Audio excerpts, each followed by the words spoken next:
Good morning, wrestling fans. Welcome to PWR today. It's Tuesday morning. It's the man they call Meathead. It's a lovely Linda K. Linda, we didn't get to talk yesterday morning other than really doing the PWR fantasy draft. How are you doing? How has that weekend been treating you? I'm I good. set you up. I set you up there. Go ahead. I just, had a very event-filled weekend, which is not a bad thing. It's a great It's the thing. life It's we want. just, Yeah. yeah, I'm just a little drained, that's all. But I am up bright and early to talk some wrestling with you because since we recorded or did our Facebook Live, of this year's fantasy draft, we didn't get to talk about Backlash Yeah. yesterday morning. So now we're gonna talk a little Backlash and talk a little Raw from last night. So my energy is back, baby. I'm amped There up. you go. Hey, when you get amped up and you're out and about in the town, when it's nice and warm here in Wisconsin, what are you wearing? I'm wearing my collar and elbow gear just like I had on Saturday night at our GLCW BTW Hardy's show. I just like I wore out and I wear it every single day because I have a lot of collar and elbow gear, and so should you. Go to collarandelbowbrand.com and to save a little extra cash, to save that 10% off your order, use promo code Linda K. That's LINDAKAY. Nice. A little money. So we don't have really a ton of news that we're going to go over today. We're going to talk about Backlash from Sunday night, and then we'll review Raw from last night. First off, Linda, there was only 6 matches on Backlash, but they were 6 very eventful matches. Let's run them down first. The show opened up with Cody Rhodes defeating Seth Fricken Rollins for a second time. Cody Rhodes really only having 2 official singles matches, and he's victorious in both of them. Your thoughts on Cody getting over on Seth again?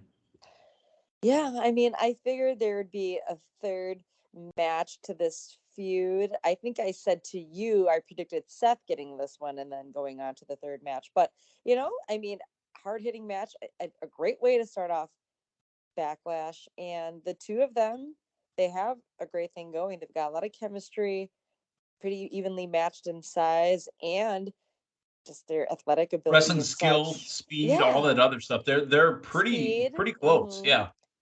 And we saw at the very end there Seth Rollins attempting to grab the trunks. Well, he did. He just didn't get the 1, 2, 3, Yeah. whereas Cody did. So okay, that just shows. Oh, it's all right. He got that win, so he cheated, but it was it was a precursor, or no, it was precursed. Is that the right word? Precursor. Yeah. The precursor was Seth attempting that, so that's Yeah. all good. We got another one probably coming soon, as we'll get into later, but great way to kick off Backlash. I think so. Hey, Omos defeats Bobby Lashley.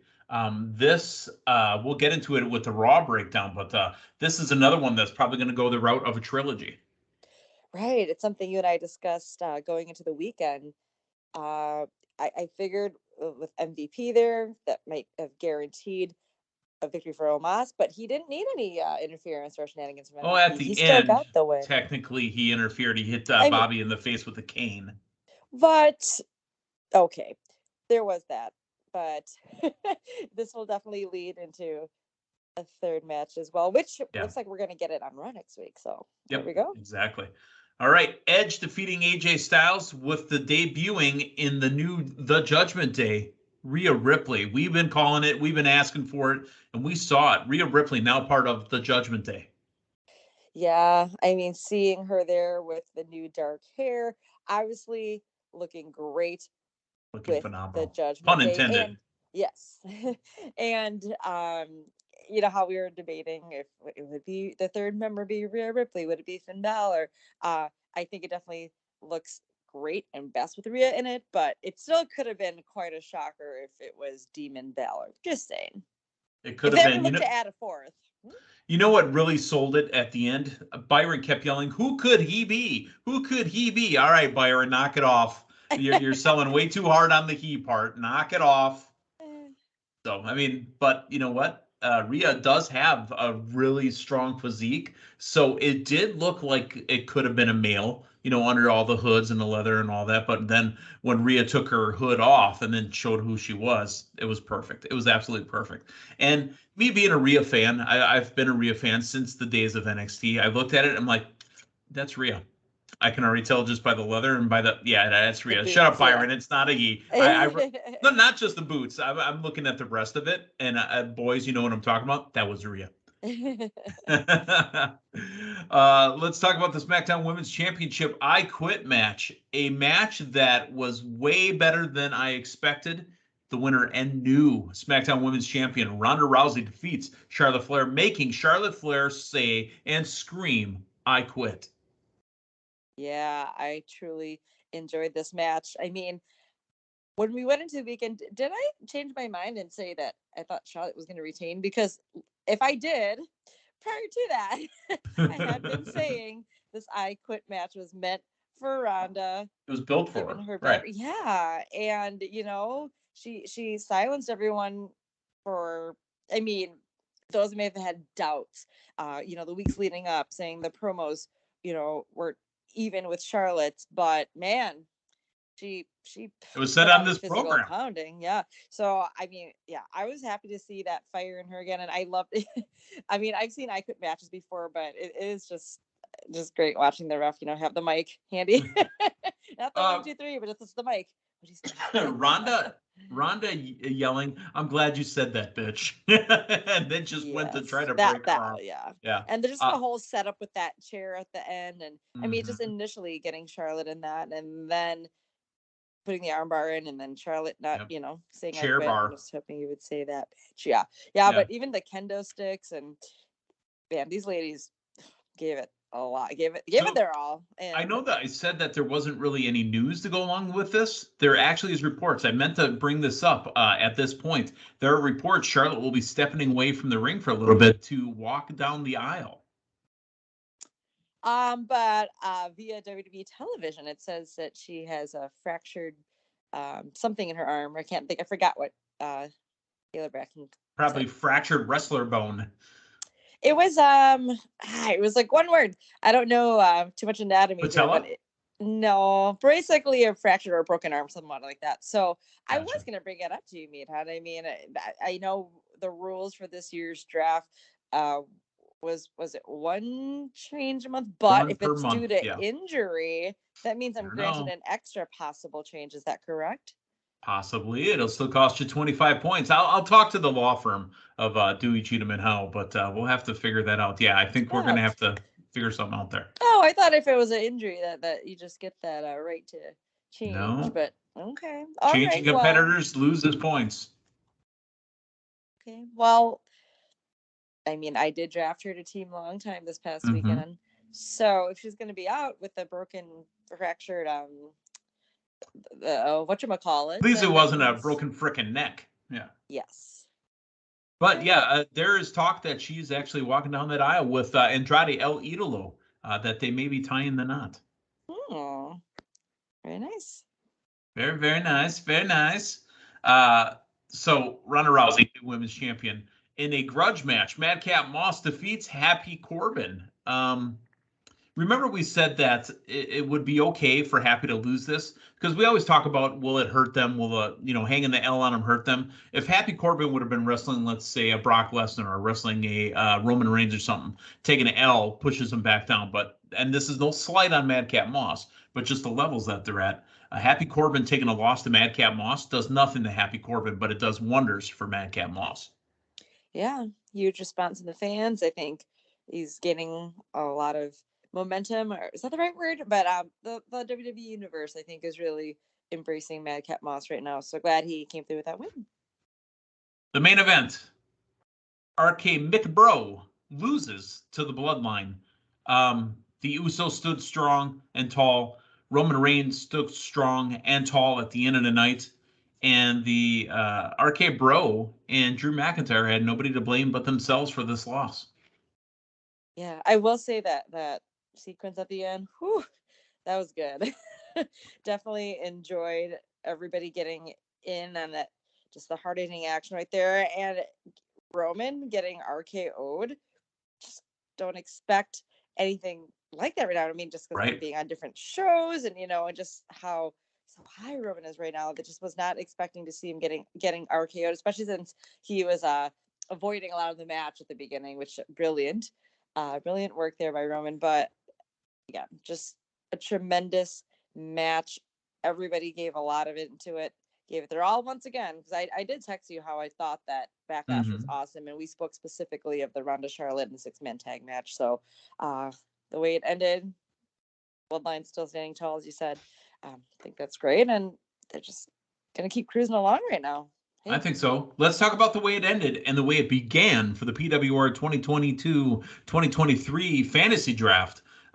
We can go over the rosters again a little bit later. If you haven't seen the live video, again, I know this is an audio podcast, but every once in a while we'll drop one of those live videos for you. So get to see the lovely Linda Kay. You get to see the current champion, Matthew Thomas, and the two-time champion, the man they call Meathead. Well, the rosters have been chosen, and the free agent picks that we have also added on as well, which weren't on the video, have been chosen as well. Let's talk about the scores.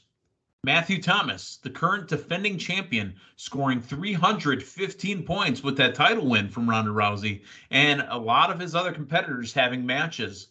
Linda Kay, you had 115 points, so you are in second. The man they call Meathead only scoring 85 points last night at the pay-per-view. So the totals 315, 115, 85 after our first pay-per-view event, Backlash. The next point-scoring pay-per-view event is AEW's Double or Nothing on May 29th.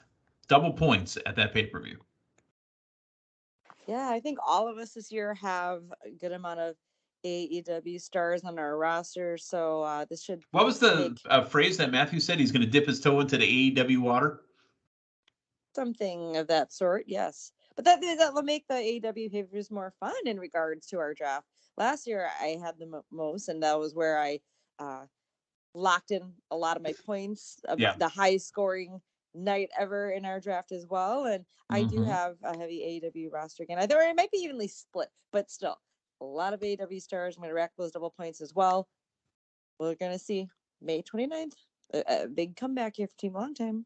There you go. Let's talk about those free agent pickups that happened after the pay-per-view. Linda, you grabbed the Empress of Tomorrow. Asuka is now on Team Long Time. The man they call Meathead grabbed technically two people, but he's really one person. He grabs Ezekiel / Elias. So anytime Ezekiel shows up, and for some reason Elias shows up, I get points for him too, right? I don't care that they're brothers or not brothers. That they get to stick together on that one. And then Matthew Thomas, just early this morning, I think, even though he was supposed to have it in by Sunday night, but it didn't make a difference. Maxwell Jacob Friedman. So Matthew dipping his toe in that AEW water. Mm-hmm. Matter of fact, we talked about us each having AEW talent. I think that's only Matthew's only AEW talent, as I looked on the list here. Oh, yeah. Spoke. No, let's run it down real quick here. Linda, Roman, Charlotte, Drew McIntyre, Bianca, CM Punk, Chris Jericho, Wardlow, Hardys, FTR, Rhea Ripley, Asuka.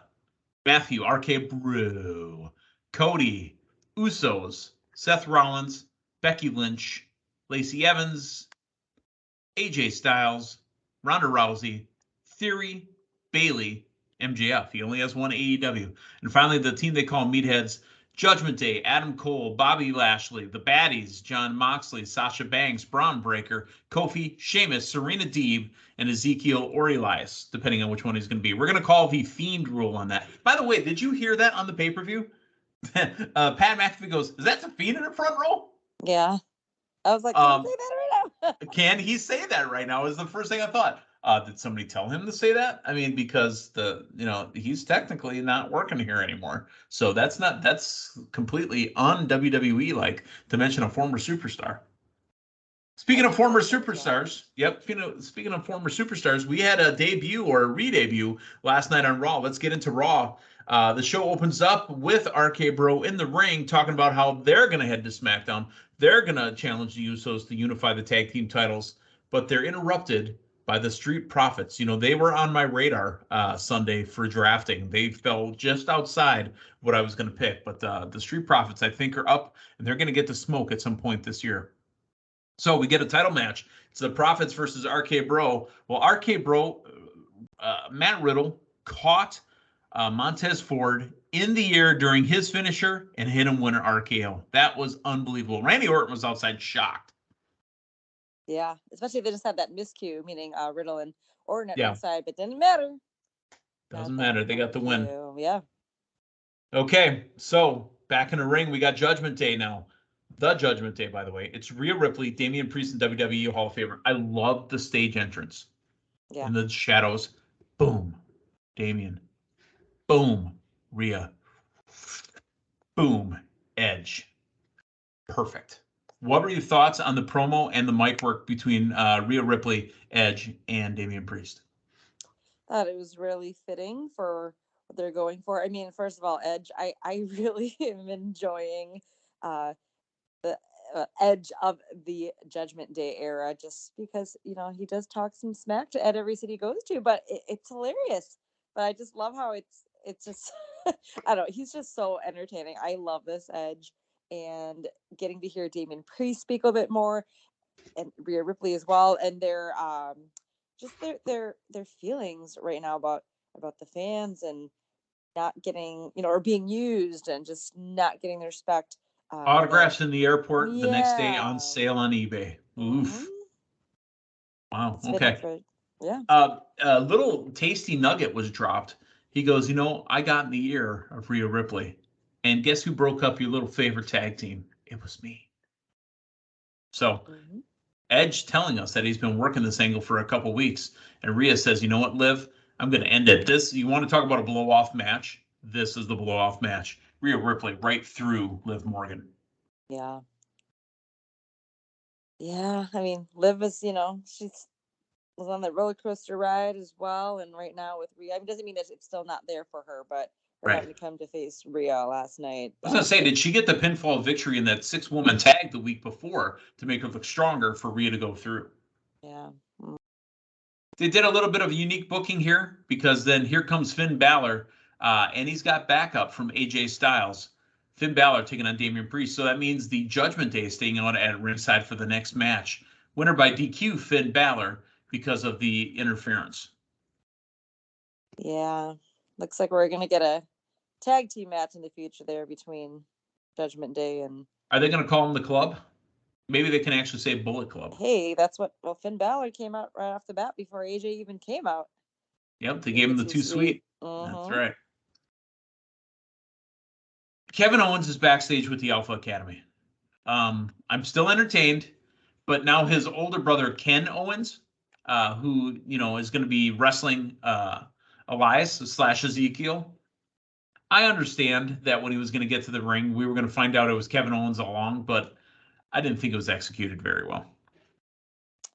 I think the added in gray to the beard helped a bit. Yeah. Well, I mean, it's a clown show, and we understand that. But yeah. We should have got a match, is what we should have got. I mean, because Right. even if he's pretending to be Kevin Owens or Ken Owens, at least wrestle.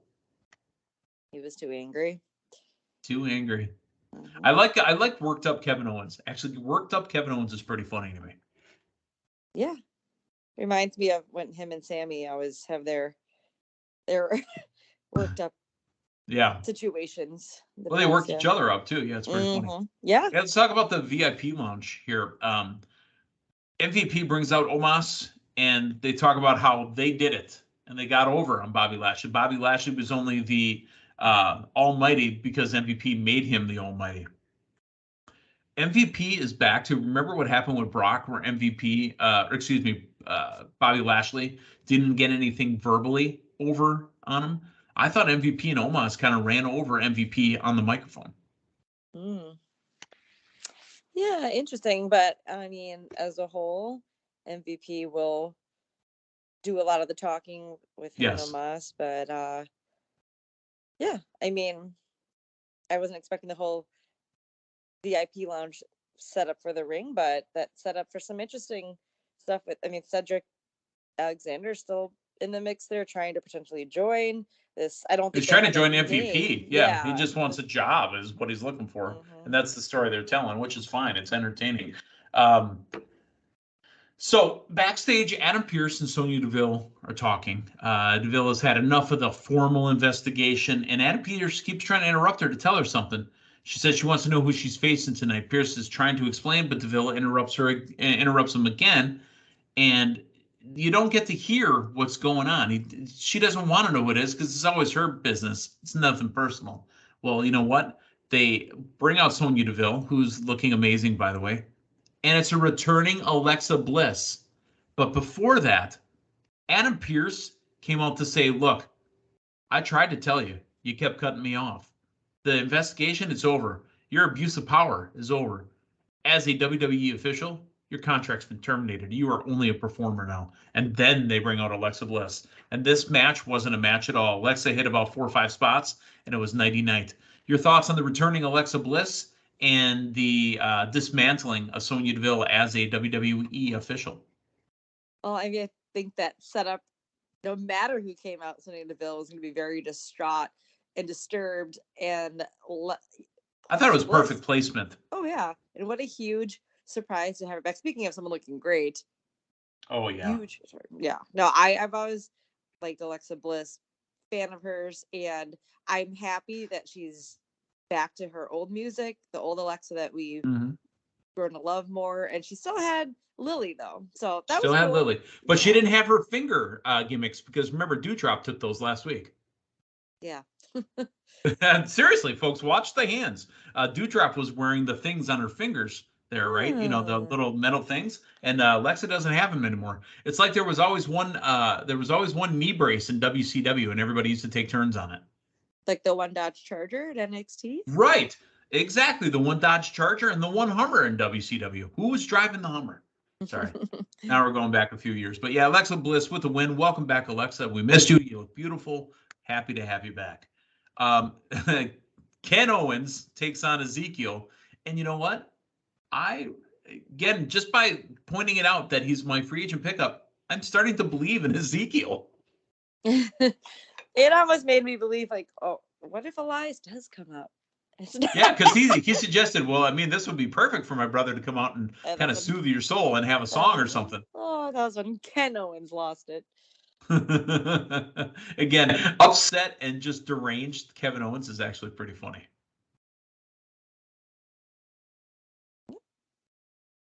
Let us talk about backstage segment with Asuka interrupted by Becky Lynch. How Asuka gets a championship contenders match, where if she wins the match, then she gets championship match. You know, I can't stand those. But Asuka calling Becky Lynch a little baby. So all the love and respect that happened those 2 years ago doesn't matter anymore, according to Adam Pearce. Yeah. It's interesting. You had Becky come out and say how she handed her that belt. She said, you didn't even get the pin last week. Liv did. I'm like, oh, right, exactly. Yeah. But hey, Asuka's been gone. A huge return. It seems like a lot of times when you have a huge return back off, you know, like almost right off the bat, you get a title shot. I think Brock Lesnar at the never mind. He's Brock Lesnar gets title shots whenever he wants title shots. Is what happens. I know. I'm just saying, but that was actually kind of pretty funny though between Becky and Asuka, because Becky has just been, you know, almost a loose cannon where I would think she would have attacked her, but instead they had a little final argument there. But I guess it didn't matter because Becky, you know, got brutal toward the end there. That's right. Hey, let's talk Veer Mahaan versus Frank Loman. Frank Loman is probably the biggest guy Veer's going to take on. He's got a wife and triplets. I'm out here wrestling for my family. Veer whipped his ass. That's what he did. Yeah. As they say, I mean, who can... What phrase did they use with Veer? Who can... Veer's coming. I mean, that's basically what it is. But also, who can stop Veer? I think. Right. I mean, he must practice tantric, meditation because Veer's always coming. So. Yeah.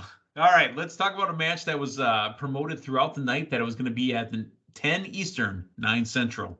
Rhodes Theory, WWE United States title match. This is going to be the first match, singles match, that's not named Seth Fricken Rollins. And you know what? I loved putting Cody Rhodes in there because Cody Rhodes used to be the Kid, right? Now Cody Rhodes is the KG veteran working against the Kid Theory, and he's the U.S. champion. I kept thinking to myself, I don't know what's going to happen here. Do they put the American Nightmare with the American, the U.S. belt? I thought it was perfectly booked, and the winner by DQ is Cody Rhodes because of the interference by Seth Rollins. Right. I agree that this would be a perfect title to put on Cody, but I also just had that feeling about Seth as well, just because Backlash, the finish there was, had some shenanigans, and we knew Yeah, there would be another match coming between the both of them, and it's got to be Hell in a Cell. That's what you alluded to earlier. I believe it's going to be Hell in a Cell. that'd be great to see. Cody and Seth, Hell in a Cell, Chicago. I know that you plan on going to see the show, so our friends from Milwaukee will go see the show as well. We'll have a good time down there in Chicago. All Mm-hmm. right. After the bell really got kind of vicious. Seth Rollins doing the curb stomp on Cody's head on the announce table.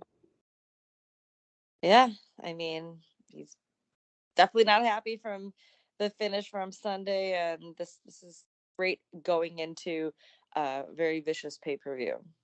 WWE Women's Tag Team Champions Sasha Banks and Naomi taking on Doudrop and Nikki ASH. Really, Sasha Banks and Naomi get the win, but all you hear at the end is Doudrop yelling at Nikki, "Are you going to take this serious yet? Where's this going?" We get the old Nikki back. The insanity Nikki Cross.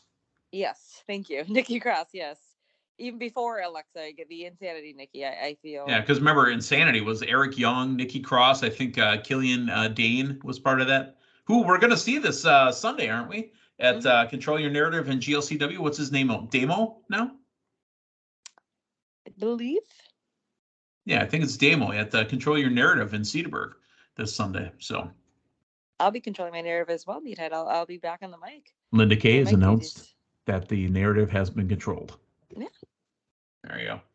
BlizzardBrawl.com. Actually, you can go to BlizzardBrawl.com for the details, but more of the GLCW socials. There's a link directly, not directly through Blizzard Brawl, but if you go on all the GLCW socials and what we've been sharing, make sure to get those tickets this Sunday, 4:30 show. We got a matinee show for Control Your Narrative. Nice. That means it's a show where I can get back before the sun goes down, huh? Perhaps. Perhaps. Hey, you know who we got on TV? We got Ciampa. Tommaso Ciampa is getting a match against Mustafa Ali, but the special guest referee who came out right in the middle of Nikki and Doudrop yelling at each other was The Miz. So there's more Miz and Mustafa Ali. Ciampa gets the victory because of the slow count for Ali and the quick count for Ciampa. Are we going towards, obviously, a Miz and Mustafa Ali match? Absolutely. They're not Hell in a Cell, are they? I think they're going to be on the pay-per-view, but I don't think they go into Cell. Right. Hey, let me ask you. Mustafa going hometown Chicago. Hope he gets there you go. Huge reception, yeah. Let me ask you this question. I love the vignettes that we get from Lacey Evans. They had all aired on SmackDown until last night. We got the condensed version of the 5 chapters that aired on SmackDown in recent weeks. Corey Graves afterwards says it seems sensationalist, but it's 100% true. Let me ask, and I'm glad he said that. Is it sensationalism? I'm not even really sure what sensationalism is. It's so Lacey has had a hard life. I mean, everything she said is true. We know it. We believe it, right? But doesn't it seem a little bit like she's leaning hard into it? That's what sensationalism is. I mean, take it in that sense. And Corey says it's not. It seems like it's sensationalism because it's, oh boy, this happened to me, this happened to me, this happened to me, this happened to me. I have empathy, and I mean, I feel for her having gone through all that, especially showing the pictures of her father and the pictures of her mother. That her father died of an overdose. Her mother, I mean, all the stuff that happened. I mean, they found another family member dead in an alley down the street from when she first debuted in NXT. Is it sensationalism? Like, is it, if I were to use a different word, is it tabloidism, where they're trying to sensationalize a story? I mean, it's been a long, there's been chapters, so. Yeah. Well, what we got was the condensed version of all 5 chapters. Yeah, maybe it's also, and the other view is that, for those who don't know, Lacey Evans, this is her story. Using Matthew's words and really the feelings of everybody else. How could we ever boo her again? After we know what she's been through. Because again, as sensationalistic as this looks, it's all true. This is her life. She's overcome all that hot garbage. She's a Marine, a mother, a wife, and WWE superstar, and there's not a single, and I'm paraphrasing now, but there's not a single WWE female superstar that's going to beat her. So I'm excited to see her start winning. I'm excited to see her start having matches and see the crowd response. Okay. Yeah. All right. Bobby Lashley says he's done with Omos and MVP, and he wants him in a steel cage. So we talked about a trilogy. Match number 3, Raw, next Monday. Your thoughts? Looking forward to it. We got the best of 3. I think this is a moment for Bobby to get the one up on Omos. But again, with MVP out there, you never know. The main event was Raw Women's Champion Bianca Belair taking on Asuka. If Asuka wins, she gets a championship match. The winner by DQ was Bianca Belair because Becky Lynch attacked Bianca and then attacked Asuka. Are we going towards a 3-way in a cell? I don't think they've ever done a triple, or at least for the women. I don't even know about the men's. Well, Hell in a Cell, they've had a 6-pack. Oh. Okay. Do you not remember Rikishi going off the top of the cell onto a truck? Well, I mean, of recent times, and with the women, the women haven't had too many. Oh, no, I remember it very clearly. Rock did his promo where he did impressions of the other 5 wrestlers in the match. His promo, go ahead and go to YouTube, folks. This is classic Rock stuff. His imitation of Rikishi was, "I did it for the Rock." And then he does his impersonation of Stone Cold Steve Austin, puts on a hat. "Oh, beer, blah, blah, blah, blah." Yeah, it was classic Rocky. But no, there was a 6-pack challenge in a Hell in a Cell that featured Rock, Rikishi, Stone Cold, Kurt Angle, Triple H. Yeah, because Rock kept going, "Because I'm the game, and I don't want to play." Yeah, it's you got to go ahead and take a look at that on YouTube. It's funny stuff. But the winner of the match by DQ, Bianca Belair. I think that we get a triple threat in the cage in the Hell in a Cell in Chicago.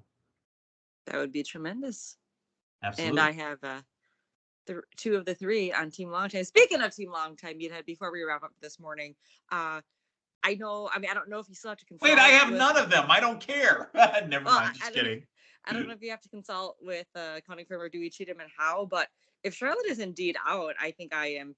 I mean, if I have to sacrifice the 25 points, then I have to. But might I make my announcement, or do I have to Tuesday morning? No, do it right here on the air. All right, replacing the injured Charlotte Flair, I will replace her with another tremendous female talent from WWE who made her huge return last night. Oh, grabbing her right away. And that would be Alexa Bliss. Nice. Daddy's little monster. Okay. No, Alexa Bliss, done. Locking in. I'll talk to the accounting firm. So, folks, you heard it here first. Tuesday morning, May the 10th. Linda Kay, the team long time, dropping Charlotte Flair and picking up Alexa Bliss with Lily. So, if Lily has a match, by the way, you get points for that as well. Oh, see, there you go.